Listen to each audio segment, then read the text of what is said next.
We'd like to welcome you to BeMoreNews.com, the news before the news, where we uncover the truth the day after the election, Wednesday, September 15th, here in the city of Baltimore, a majority African-American city. We're here with Daren Muhammad, radio personality, newsman. Your thoughts on the election yesterday? I call it, instead of a primary, but Donnie, it was the schlimary election.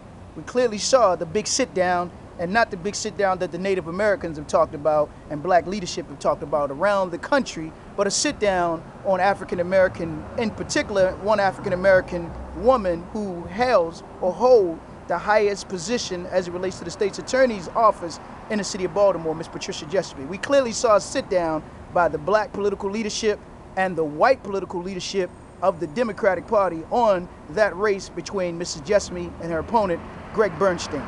Do you think it was about race?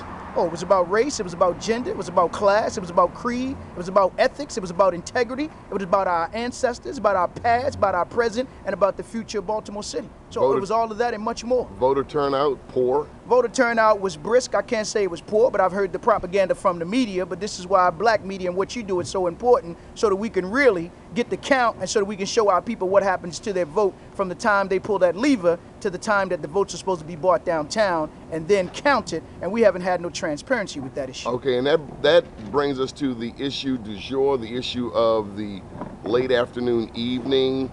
The police, the Baltimore City Police, FOP, let's be specific, who were campaigning for Pat Jessamine's opponent, Greg Bernstein. That's right. Are also responsible for carrying the ballots from the precincts. That's right. To the Board of Elections. That's right.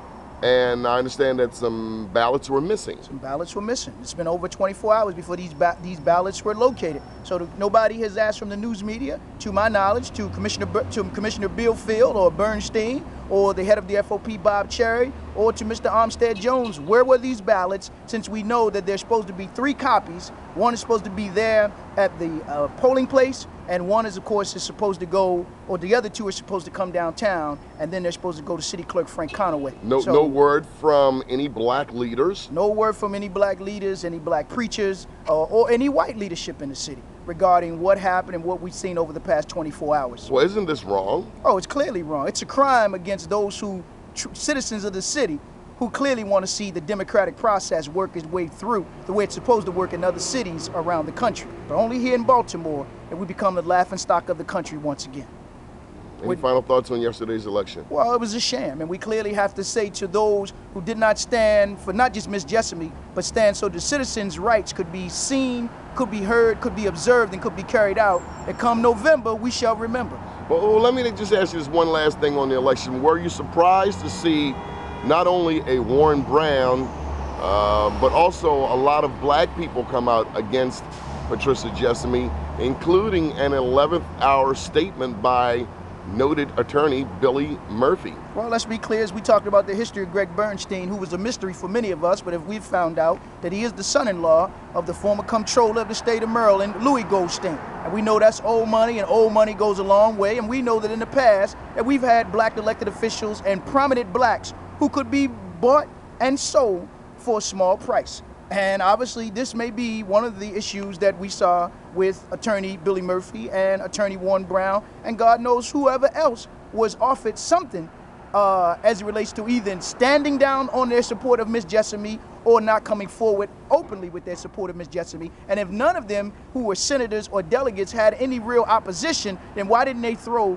their campaign money as well as their campaign workers behind the work of Ms. Patricia Jessamine for state's attorney? Any thoughts on the Baltimore County election, particularly as it relates to the Northwest, where so many prominent, wealthy, affluent African Americans live, Woodlawn around the Pikesville? Well, I just think that it's a shame, again, and a crime that here we are living in 2010, not 1950, not 1960, not 1970, and we only have one black elected official in Baltimore County. That's on the county council. On the county council. And we don't even have anybody willing to step up and run for county executive in this very critical year that we're in 2010 with the governor's election coming up. I will tell you that I noticed that in the 10th district race, Shirley Nathan Pulliam was the top vote getter.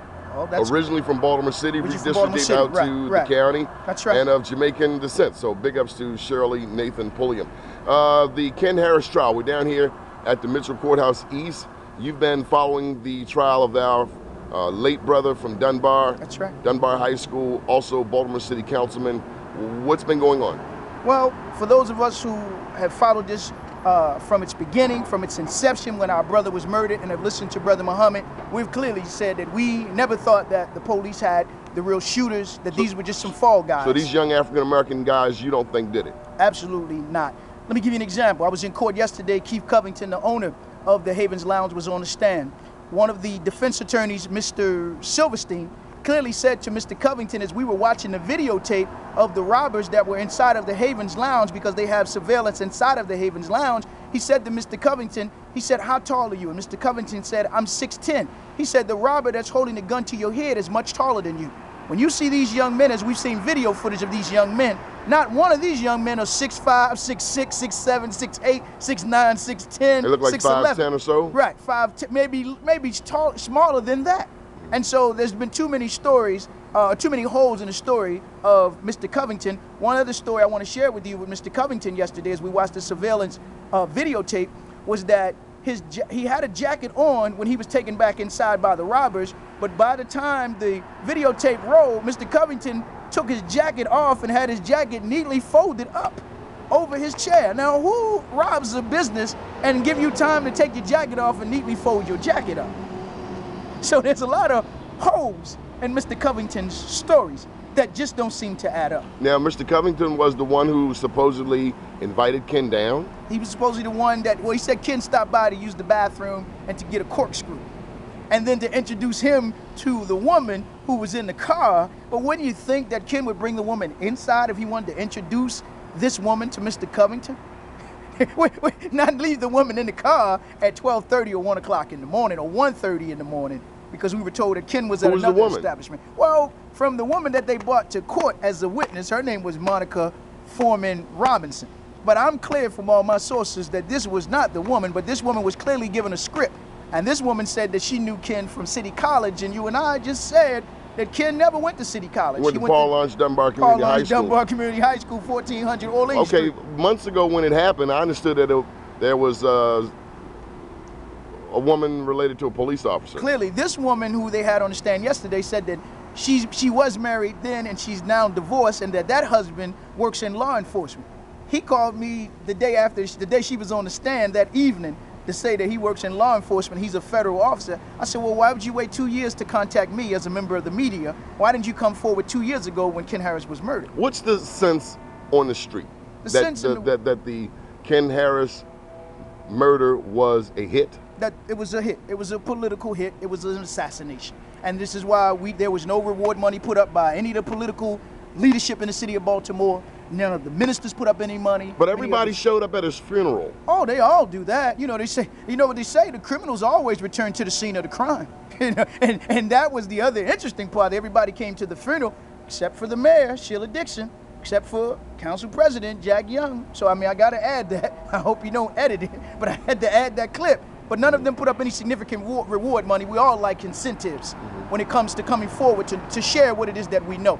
But this trial is moving forward, but I clearly don't see the jury, which is 11 of them are black, 1 is white, the majority are women on this jury. I clearly do not see this jury convicting these 3 young men with the evidence that's been presented to, again, the jury as it relates to this trial of the murder of our brother and friend, Councilman Ken Harris. But this clearly, from my perspective and the word on the street, was a hit because of Ken's political ties, because of Ken's political stance, and because of some development that may be And I've heard similar things about Robert Lee Clay. It was not a suicide. I've yet to come across a person that knows of a hardworking black millionaire that double tapped himself 2 times to the left side of the head when he's right-handed. That's right. Clearly, the case of Robert Clay, multi-millionaire, black contractor who also was killed as well and found murdered in his office. But this one with Councilman Ken Harris was done in the public, and there were 3 crime scenes, Brother Donnie.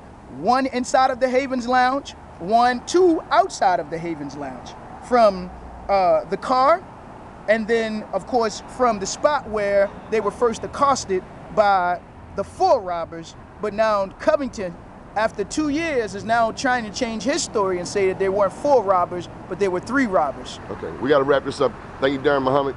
Keep watching BeMoreNews.com, the Thank you. news before the news, where we uncover the truth.